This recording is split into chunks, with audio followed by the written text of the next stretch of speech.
एक जमाने का जिक्र है। अली बाबा नाम का एक लकड़हारा हुआ करता था। वो अपनी बीवी के साथ गरीबी में जिंदगी गुजार रहा था।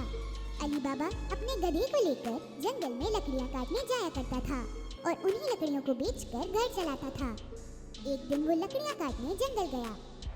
तभी उसे एक आवाज सुनाई दी, बहुत सारे घोड़ों की, और उसे घबराहट होने लगी।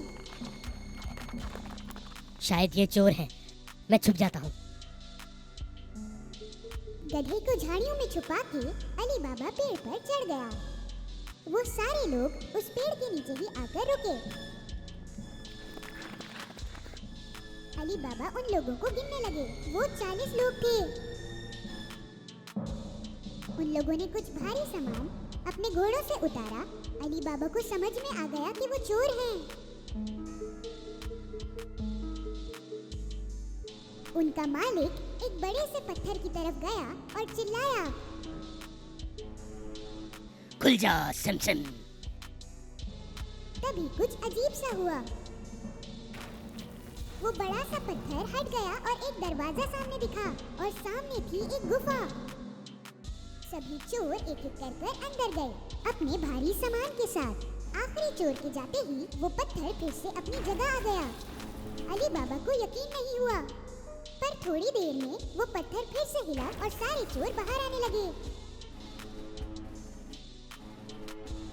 मालिक बाहर आया और फिर से चिल्लाया, बंद हो जा सिमसिम। उस पत्थर ने फिर से रास्ता बंद कर दिया और वो सारे चोर अपने घोड़ों पर सवार होकर वहाँ से चले गए। अली बाबा पेड़ से नीचे उतरा और सीधा उस पत्थर की तरफ गया। उसने भी वही अल्फाज बोले, खुल जा सिमसिम। वो पत्थर गड़गड़ाहट की आवाज के साथ फिर से हटा। अली बाबा अंदर गया। अंदर जो था वो देखकर वो बहुत हैरान हो गया। सोने के सिक्के, हीरे और खजाने यूं ही बिखरे हुए थे। उसने बहुत सोचा और 3 बोरों में बहुत सारा सामान लिया और वहां से चला गया। बाहर उसने फिर से वही अल्फाज बोले जो मालिक ने बोले थे, बंद हो जा सिमसिम। उसने सारा सामान अपने गधे पर रखा और घर चला गया। घर पहुंचकर उसने अपनी बीवी को वो सामान दिखाया। उसे भी समझ नहीं आया कि अली बाबा ये सब लाया कहाँ से? इतना सोना कहाँ से मिला? अली बाबा ने उसे सारी कहानी बताई। वो सुन के बड़ी खुश हुई और सारा सामान निकालने लगी। चलो गिनते हैं, हमारे पास कितने सिक्के हैं? नहीं, एक गड्ढा खोदकर इसे छुपा देते हैं। तुम गड्ढा खोदो, मैं तुम्हारे भाई कासिम से नापने के लिए बर्तन लेके आती हूँ। अली बाबा का भाई कासिम बहुत अमीर था पर लालची भी था। वो कभी अली बाबा की मदद नहीं करता, इसलिए अली बाबा ने बोला, सिक्कों के बारे में किसी से कुछ मत कहना, किसी से भी नहीं। उसकी बीवी कासिम से नापने का बर्तन लेने वहाँ गई। कासिम को दाल में कुछ काला लगा तो उसने पूछा, तुम्हें क्यों चाहिए? क्या नापोगे उसमें? अली बाबा की बीवी ने कासिम से झूठ बोला। कासिम को उसकी बातों पर यकीन नहीं हुआ। उसने चुपके से बर्तन के नीचे शहद लगाकर दे दिया। उसी बर्तन में सोने के सिक्के नापने लगे दोनों, और फिर सारे सिक्के दफना दिए। उसके बाद अली बाबा की बीवी कासिम को उसका बर्तन वापस करने गई, पर उसने देखा ही नहीं कि बर्तन के नीचे सोने के सिक्के चिपक गए हैं। उसने ये बहुत बड़ी गलती कर दी। कासिम को बर्तन मिलते ही उसने नीचे की तरफ देखा। सोने का सिक्का देख के वो हैरान रह गया। कहाँ से मिला होगा अली बाबा को वो सोना? कासिम की नींद उड़ गई। सुबह होते ही वो अली बाबा के घर गया और उसे बर्तन के नीचे लगा हुआ सिक्का दिखाया। अली बाबा, तुम सोना खरीद तो नहीं सकते, कहाँ से आया फिर ये सोना? बताओ मुझे। अली बाबा ने उसे सारी कहानी बताई ताकि वो किसी और को इसके बारे में ना बताए। अगर तुम मुझे उस जगह नहीं लेकर गए तो मैं चोरों को बता दूंगा कि तुमने क्या किया। पर कासिम, अली बाबा को यकीन था कि कासिम सच में बता देगा, इसलिए उसे उस जगह ले जाना ही पड़ा। वो गुफा इसी चट्टान के पीछे है। अब चलो यहाँ से, कहीं वो चोर दोबारा ना आ जाए। दोनों वापस घर आ गए, लेकिन कासिम का ध्यान उधर ही था।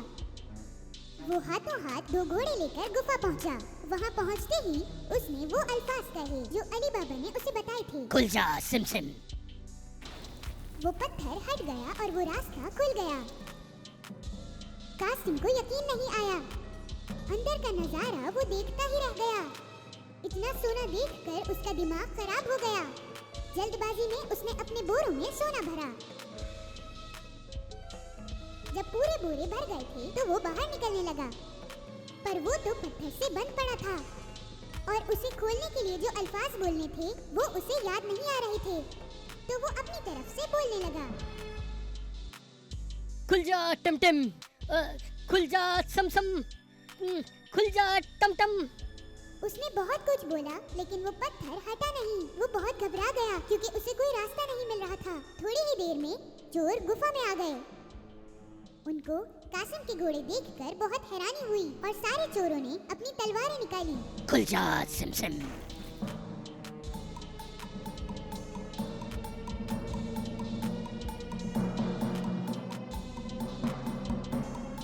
रास्ता खुलते ही चोरों ने कासिम को पकड़ लिया और उसे सजा दी।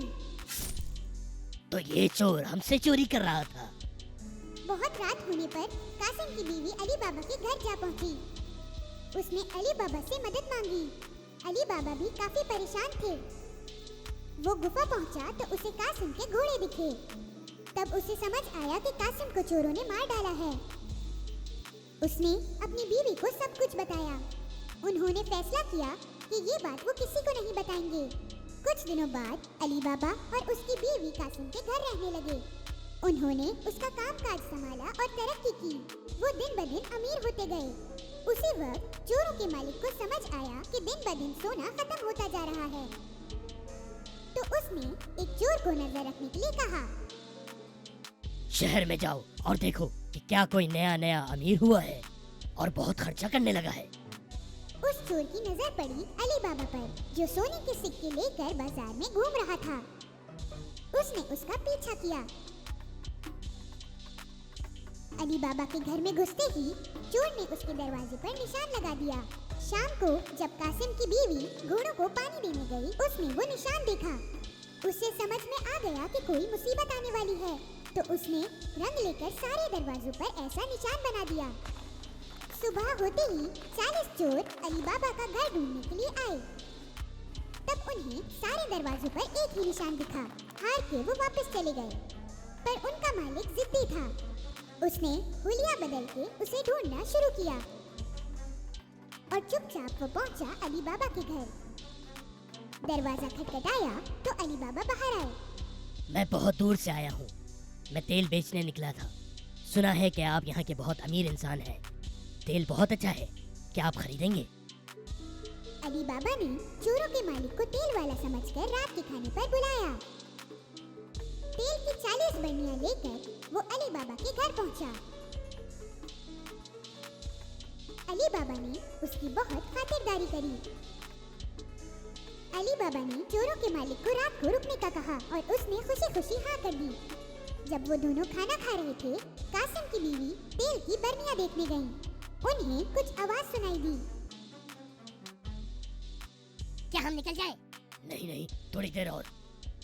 तब उन्हें समझ आया कि इनमें तेल नहीं बल्कि चोर छुपे हैं, और उसे समझ आया कि ये लोग क्यों आए हैं। वो किचन में गई और तेल गरम करने लगी और हर एक बर्नी में गरम तेल डाला। अंदर बैठे चोरों की हालत खराब हो गई और वो कुछ कर भी नहीं सके।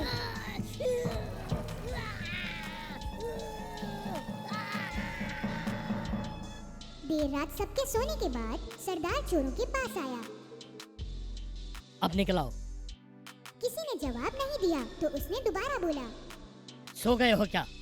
उसने फिर बोला पर कोई जवाब नहीं मिला। तो उसने एक बर्नी खोल के देखा।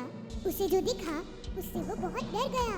कहीं वो भी ना पकड़ा जाए, इस डर से वो भागा और कभी वापस नहीं आया। अगली सुबह कासिम की बीवी ने अली बाबा को सब बताया।